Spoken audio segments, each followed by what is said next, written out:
금요기도에 나오신 성도님들을 환영하고 축복합니다. 오늘은 2월 전교인 금요기도회입니다. 한 달에 한 번 여러분과 여러분의 가정을 위한 이 기도의 시간, 기도의 자리를 확보하시고 또한 지켜나가 주시기를 부탁드립니다. 기도하는 자에게만 주어지는 복이 있고 기도하는 사람만이 누릴 수 있는 은혜가 있습니다. 시편 3편의 말씀을 보시게 되면 이러한 은혜와 복을 다음과 같이 기록하고 있는 것을 알게 됩니다. 기도하는 사람 하나님이 붙들어 주십니다. 기도하는 사람 하나님이 지켜주십니다. 기도하는 사람 하나님이 승리하게 하십니다. 무엇보다 하나님은 우리의 기도를 들으시고 반드시 응답하시는 분이신 줄로 믿습니다. 이 약속을 믿음으로 기도의 자리를 사모하고 지키시는 여러분의 삶 가운데 함께 하시는 임마누엘의 축복이 충만하시기를 기원합니다. 이번 주는 때늦은 추위와 또 많이 내린 눈으로 당황스러운 한 주간이었습니다. 그러나 조금씩 따뜻해지고 얇아지는 옷을 보게 되면 어느덧 추웠던 겨울은 끝나가고 이제 생명의 계절인 봄이 오고 있다라는 것을 알 수 있게 됩니다. 이처럼 날씨와 기온 또 계절이 변해가고 그에 따라서 세상도 옷을 바꿔 입는 것, 무채색이었던 땅에 싹이 돋고 푸른 잎사귀가 무성해지고 나무는 열매 맺고 벼는 고개를 숙이는 것은 아주 자연스럽고 당연한 일입니다. 시간이 흘러가고 있기 때문입니다. 그리고 이 시간이 가진 힘이라고도 하겠습니다. 그러나 이렇게 세상의 모든 것이 이 시간 속에, 이 시간의 흐름 속에 살아가지만 이 시간에 영향받지 않는 것도 있습니다. 바로 사람의 마음과 영혼, 또 우리의 믿음과 신앙의 영역일 것입니다. 어른들 중에 그런 말씀하시는 분 있으십니다. 여전히 내 마음은 청춘이다 라고 하시는 분 있습니다. 반대로 젊은 사람 중에도 몸은 건강하고 몸은 젊은이지만 마음은 80대 노인처럼 아무 기운도 소망도 없는 사람도 있습니다. 그렇게 이 사람의 마음과 영혼이라고 하는 것은 이 시간의 흐름과는 다르게 시간의 흐름을 오히려 거꾸러 가는 것이 바로 마음이라고 할 수 있겠습니다. 특별히 우리의 믿음의 영역을 살펴보게 되면 새해가 되고 또 학년과 학교가 바뀌면서 우리의 믿음도 자연스럽게 성장하고 성숙하고 변화한다면 참으로 좋겠지만 나이가 지금 어느 정도 믿음의 단계에 있는지 나에게 부족한 것은 무엇인지 알 수만 있다면 참 좋겠지만 이 믿음의 세계에는 출발과 도착만이 있을 뿐 언제 끝날지 모르는 이 길고 지난한 여정을 우리는 계속해 나가고 있습니다. 오래 신앙생활 해왔다고 믿음의 단계가 성숙하지 않을 수 있고 아주 잠깐 초심자와 같아도 하나님의 은혜를 깊이 누린 사람, 성숙한 믿음의 사람일 수도 있다라고 하는 것입니다. 그래서 주님께서는 이렇게 말씀하셨습니다. 먼저 된 자가 나중되고 나중된 자가 먼저 되는 것이 하나님의 나라, 신앙의 세계라고 하는 것입니다. 우리 또한 그러한 신앙의 세계를 함께 지나가고 있고 살아가고 있습니다. 그 시간을 잠시 돌아보게 되면 승리의 기쁨으로 충만한 때가 있었습니다. 또 반대로 실수하고 실패했던 날들도 있었습니다. 믿음 때문에 좌절했고 믿음 때문에 절망했고 웃고 울기도 했습니다. 그러나 우리는 여전히 그 길 위에 서 있습니다.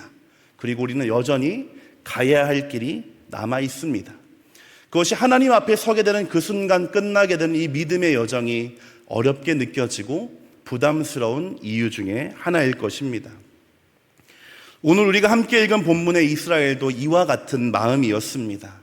40년 전에 10가지 재앙과 바다가 갈라지는 기적으로 400년의 종살이에 끝이 났습니다. 그렇게 시작되었던 약속의 땅으로의 여정은 희망과 기대로 가득 찼고 이 젖과 꿀이 흐르는 그 땅은 머지않아 도착할 수 있을 것처럼 그렇게 보였습니다. 실제로 가나안에서 이집트에서 가나안까지는 600km 남짓, 이 비행기로는 1시간이면 갈 수 있는 그렇게 멀지 않은 거리였습니다. 그러나 이스라엘은 가데스 바네아까지의 10하룻길, 가나안까지 간다고 해도 한 달이면 충분했을 이 거리를 40년 동안 돌고 돌고 또 돌아야만 했습니다. 오늘의 말씀은 그렇게 긴 시간이 지나서 드디어 가나안이 저 멀리 보일 것 같은 그 지점에서 이스라엘이 마주했던 한 상황을 배경으로 하고 있습니다. 왕의 대로라고 하는 편안하고 쉬운 길, 이 길을 가려고 했던 자신들의 계획과 생각이 무너지고 말았습니다. 그리고 이 마지막 시험과도 같은 순간에 이스라엘은 하나님을 원망했고 그 결과 불뱀이라고 하는 심판을 맞이하게 됩니다. 이제 함께 말씀을 살펴보도록 하겠습니다. 이 시간에 말씀을 통하여 천국 향해 가는 이 여정 위에 있는 저와 여러분이 이 여정을 잘 완주하기 위해서 진정으로 바라보아야 하고 주목해야 하는 것은 무엇인가 함께 깨닫게 되기를 소망합니다. 이스라엘은 10하루면 도착했을 가데스 바네아를 장장 40년이 걸려서 도착했습니다. 이제 드디어 약속의 땅이 눈앞에 보이기 시작한 것입니다. 당시에 왕의 대로라고 하는 것은 국제무역의 통상로로 아주 잘 닦여져 있는 큰 길이었습니다. 이제 이 길을 지나기만 하면 그렇게 기다리던 가나안에 입성하게 되는 순간이었습니다. 그러나 이 길을 이용하기 위해서는 에돔 왕의 허락이 있어야만 했습니다. 이 왕의 대로가 에돔이라고 하는 국가를 지나고 있었기 때문입니다. 에돔은 에서의 후예들입니다. 모세는 그래서 에돔과 이스라엘이 친척 사이라고 하는 것을 강조하면서 왕의 대로로 갈 수 있도록 부탁합니다. 그러나 에돔 왕의 대답은 노, 안 된다라고 하는 것이었습니다. 모세가 한 걸음 물러서 이렇게 묻습니다. 우리가 만약 거기서 물을 마신다면 그 물값까지 다 지불할 테니 지나가게 해달라. 그러나 이 사람의 대답은 변하지 않았습니다. 당연히 이용할 수 있을 것이라고 생각했던 그 길, 그리고 이 길 이외에는 생각해 본 적도 없는 그 순간에 그 길로 가지 못하게 된 것입니다. 눈앞에 있는 가나안을 뒤로한 채 왔던 길을 다시 돌아가서 멀리로 돌아가야 하는 그러한 상황이 된 것입니다. 성경은 이때 이스라엘의 심경을 다음과 같이 기록합니다. 오늘 본문 4절 말씀입니다. 백성이 호르산에서 출발하여 홍해길을 따라 에돔 땅을 우회하려 하였다가 길로 말미암아 백성의 마음이 상하니라. 이 마음이 상했다라고 하는 것은 마음이 짧아졌다는 의미를 담고 있습니다. 인내심이 다 떨어졌다라고 하는 것입니다. 더 이상 못하겠고 여기서 다 죽자라고 하는 소리가 이스라엘 진영 여기저기서 동시다발적으로 들려오기 시작했습니다. 5절의 말씀입니다. 백성이 하나님과 모세를 향하여 원망하되 어찌하여 우리를 애굽에서 인도해내어 이 광야에서 죽게 하는가. 이곳에는 먹을 것도 없고 물도 없도다. 우리 마음이 이 하찮은 음식을 싫어하노라 아멘. 이들은 너무나도 익숙하고 당연하게 모세를 원망하기 시작합니다. 오늘은 심지어 하나님에게까지 그 원망의 화살을 돌리며 불평을 하고 있습니다. 그런데 그들의 말을 자세하게 보게 되면 과장과 거짓말이 섞여 있다는 것을 알 수 있습니다. 언제 이스라엘에게 먹을 것과 마실 것이 없었던 적이 있었습니까? 때마다 하나님이 만나와 메추라기를 주셨고 천연 안반수를 마시면서 지난 40년을 이스라엘은 지내왔습니다. 옷이 헤어진 적도 없고 발에 물집 잡힌 적도 없이 그저 말 그대로 하나님이 은혜로 인도하셨던 40년의 세월이었습니다. 그런데도 이스라엘은 오늘 또 하나님이 세우신 리더를 원망하고 더 나아가서 하나님까지 원망하고 있는 것입니다. 다른 이유 때문도 아닙니다. 단지 자신들의 계획이 어그러졌기 때문에 내 뜻대로 되지 않았기 때문이었습니다. 그 하나 때문에 40년의 인도하심과 은혜는 다 잊어버리고 원망과 불평의 말을 쏟아 놓은 것입니다. 생각해보면 우리도 신앙생활 하면서 이처럼 마음이 상하는 순간, 마음이 짧아지는 때를 맞이하곤 합니다. 놀라운 은혜를 체험했고 하나님과 동행하는 삶을 살고 있으면서도 마음 상하는 것은 누구나 겪는다라고 하는 것입니다. 기대했던 일이 내 뜻대로 이루어지지 않을 때 마음이 상할 수 있습니다.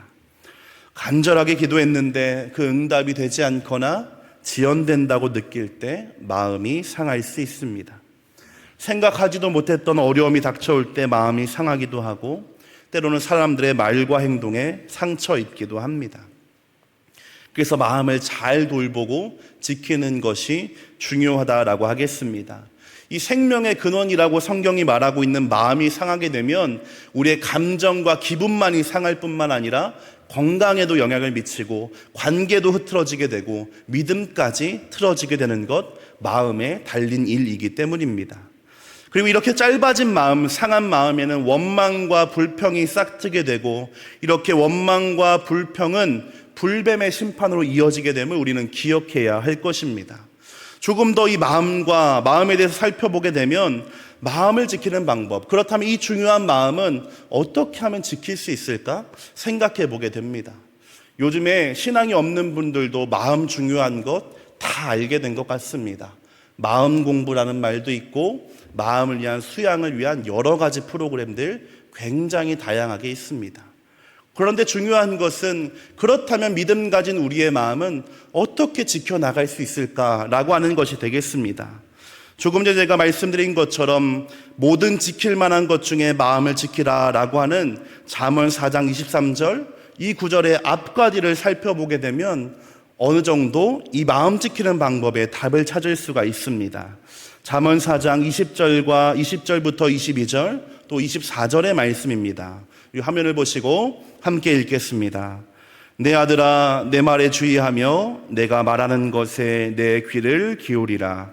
그것을 내 눈에서 떠나게 하지 말며 내 마음속에 지키라. 그것은 얻는 자에게 생명이 되며 그의 온 육체에 건강이 됨이니라.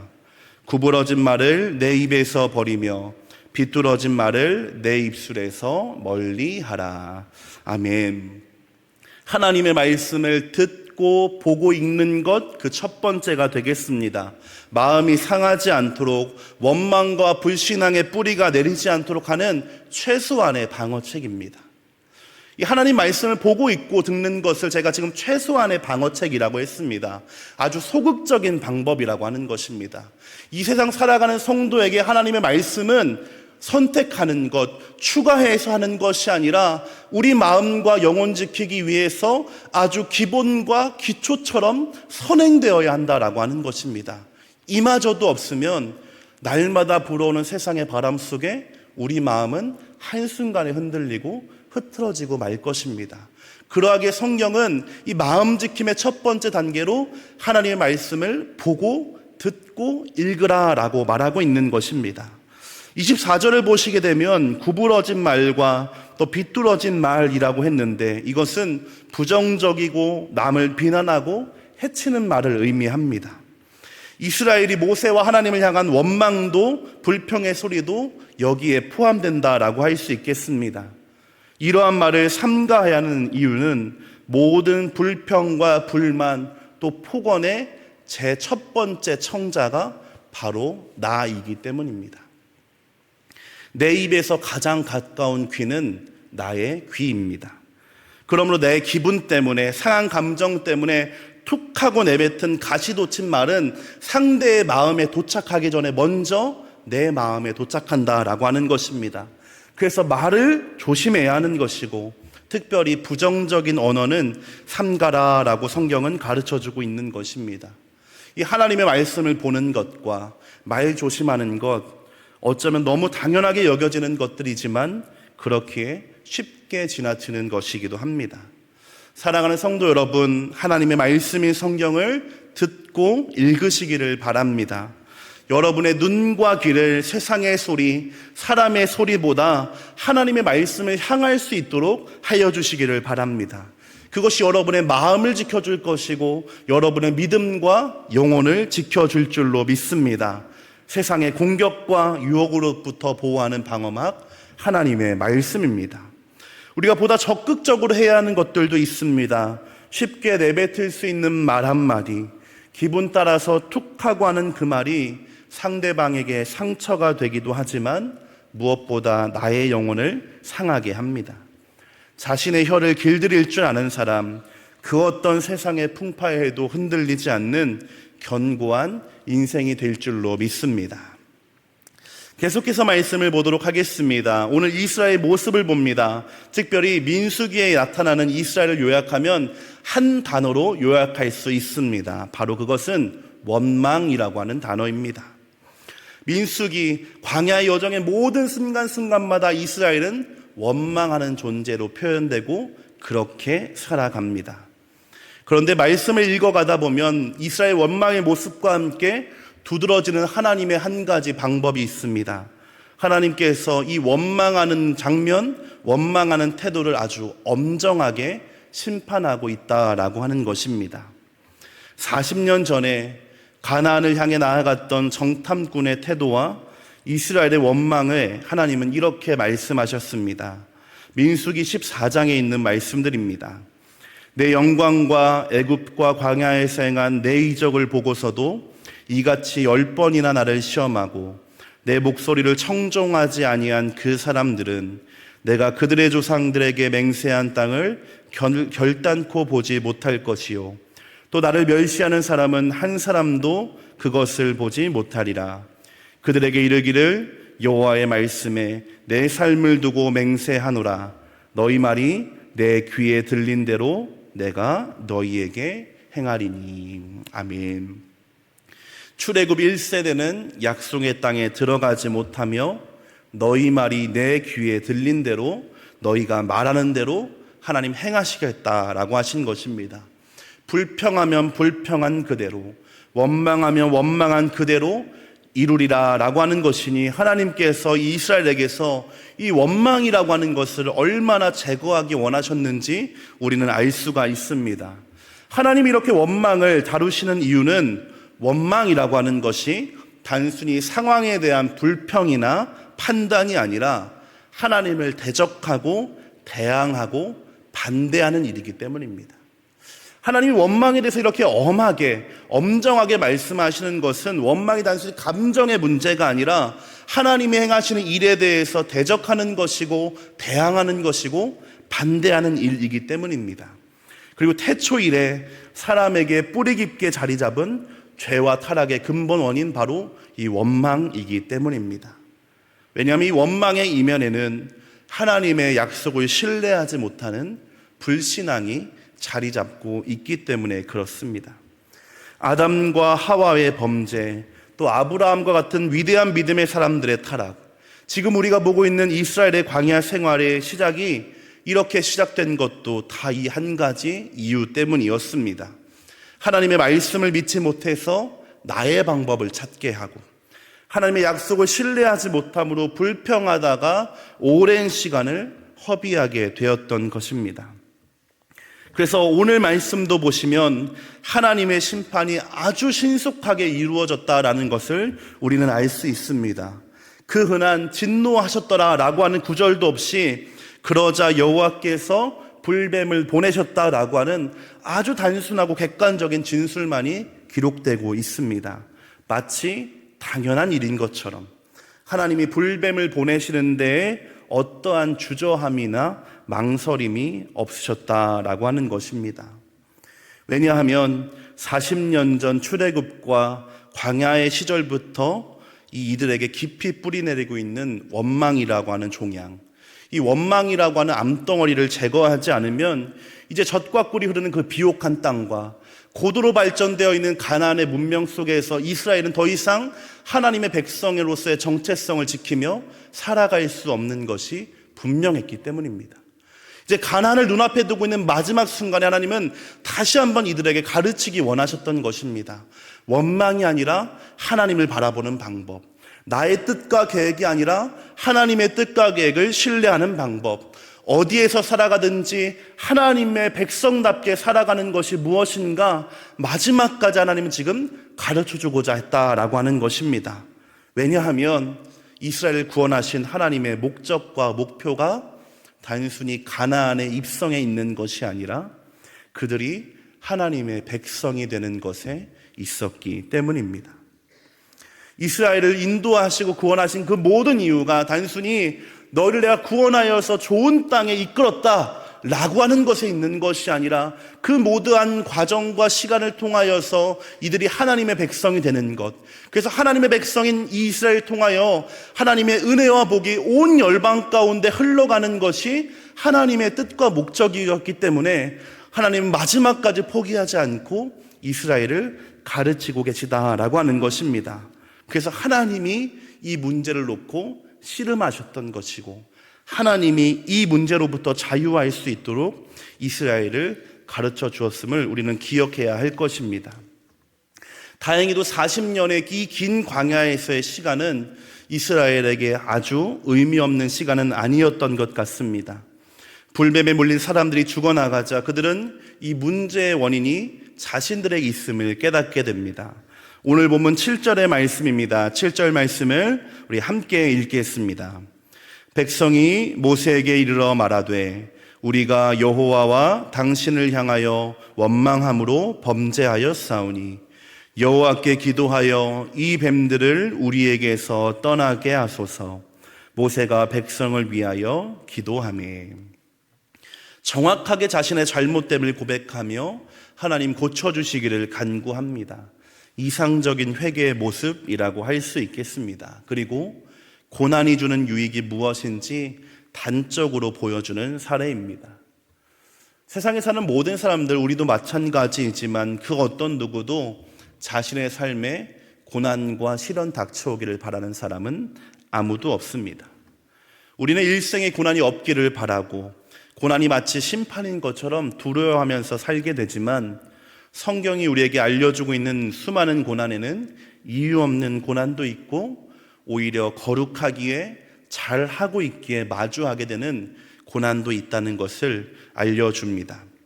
오늘 말씀 속에 이스라엘이 당하고 있는 고난은 비록 자신들의 죄로 인한 것이었으나 이 고난을 허락하신 하나님의 의도만이 분명했습니다. 이들을 하나님의 백성답게 하시려는 것이었습니다. 내가 너희 하나님이 된 것처럼 너희도 나의 백성 되기를 원하셨기 때문인 것입니다. 다행히도 이스라엘은 하나님의 의도대로 자신의 죄를 고백하고 용서와 해결로 나아갈 수가 있었습니다. 사랑하는 성도 여러분, 이 땅에서 믿음 지키며 살아가는 우리의 삶은 마치 광야와 같다고 할 수 있겠습니다. 이 수많은 순간들 속에서 여러분이 심판처럼 또 고난처럼 느껴지는 순간들 있으셨습니까? 그 시간들이 다만 고통의 순간이 아니라 우리를 고치기 원하시고 새롭게 하시는 하나님의 시간이라는 것을 우리는 기억해야 할 것입니다. 특별히 지금 어려운 시간, 지금 눈물의 골짜기를 지나고 계신 성도님들 계시다면 이 시간을 통하여 우리가 배워야 하고 깨달아야 하고 고쳐야 하고 새롭게 해야 되는 모습이 있다는 것을 기억하실 수가 있기를 바랍니다. 그래서 그러한 순간을 지나가시고 맞이하실 때에 하나님의 문제의 의도를 발견하고 올바른 답을 찾아가실 수 있기를 바랍니다. 그래서 고난이 고난으로 끝나는 것이 아니라, 고통이 눈물로 끝나는 것이 아니라 이러한 순간들을 통하여 온전한 하나님의 백성으로 거듭나는 저와 여러분 되어주시기를 부탁드립니다. 이렇게 하나님 앞에 간절히 간구하고 회개한 이스라엘, 하나님은 그들에게 살아갈 방법을 알려주십니다. 그런데 이 말씀을 자세하게 보게 되면 하나님의 방법이 쉽게 이해되지 않는다라고 하는 것을 우리는 알 수가 있습니다. 뱀을 물리쳐달라고 기도했으니 바람이 불어서 뱀이 날아가든지, 불이 떨어져서 뱀이 사라지든지, 아니면 해독제를 주셔서 이렇게 살려주셔야만 할 것 같은데, 하나님의 말씀은 대뜸 그 불뱀의 모양을 만들어서 장대에 달라고 하신 것이고 그것을 바라보는 사람은 살 것이라는 쉽게 이해할 수 없는 말씀이기 때문입니다. 우리 성도 여러분, 여러분이 만약 이 상황 가운데 계셨다면 그 불뱀의 모양을 바라보셨겠습니까? 아니면 바라보지 않으셨겠습니까? 모세는 하나님의 말씀에 그대로 장대에 있는 불뱀의 형상을 만듭니다. 이스라엘 사람들도 모세가 전해준 하나님의 말씀을 따라서 그 놋뱀을 바라보았습니다. 누군가는 쳐다본다고 무슨 일이 일어나겠느냐 그렇게 생각했을지 모르지만 놋뱀을 바라본 사람들은 모두 죽지 않고 살아났습니다. 모세는 장대에 놋뱀을 달았고 이스라엘은 그것을 바라보았을 뿐이었습니다. 그런데 그것을 본 사람마다 살아나는 그야말로 기적이 일어난 것입니다.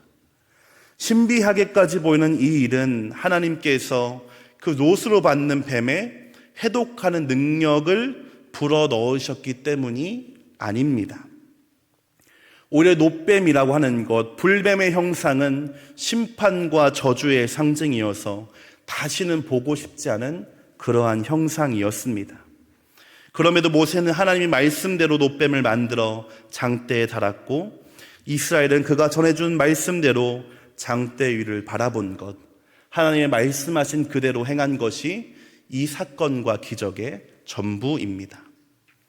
이 일이 그러나 기적이 될 수 있었던 것은 그들의 순종을 재료 삼아서 역사하신 하나님의 능력이며 은혜라는 것, 우리가 반드시 기억해야 할 것입니다. 하나님의 말씀이 있고 그 말씀을 지켜나가는 것을 우리는 순종이라고 합니다. 참 많이 듣고 많이 기도했고 고백하는 말입니다. 그러나 이 순종만큼 쉽지 않은 것이 얼마나 있을까 생각해 보게 되기도 합니다. 왜냐하면 손쉽게 할 수 있는 일에는 순종이 요구되지 않기 때문입니다. 내가 작게 할 수 있는 일, 당연하게 할 수 있는 일을 우리는 순종이라고 말하지 않습니다.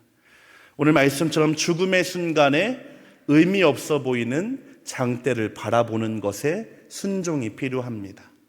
이해되지 않는 하나님의 말씀이지만 그렇게 하라고 하셨기 때문에 놋뱀을 만들어 장대에 다는 것에 순종이 필요합니다.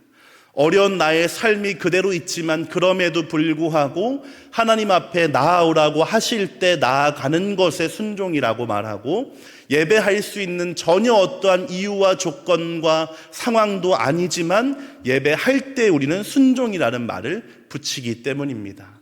사랑하는 성도 여러분, 그러하기에 오늘 이 사람들의 순종 위에, 부족하지만 이스라엘의 순종 위에 하나님의 은혜와 능력이 더해지자 죽은 자가 살아나는 역사가 일어났다라고 하는 것입니다.